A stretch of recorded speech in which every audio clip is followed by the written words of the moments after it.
ये जो रेलगाड़ियां जाती हैं, ये जाने कितने सपनों और कितने लोगों को लेकर जाती हैं, कितने रास्तों से मिलाती हैं ना ये गुजरती हुई ट्रेनें।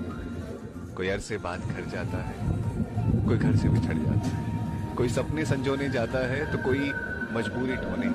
प्लेटफॉर्म एक जैसे होते हैं सबके लिए, बस सफर ट्रेन के डिब्बों की तरह बिल्कुल अलग अलग।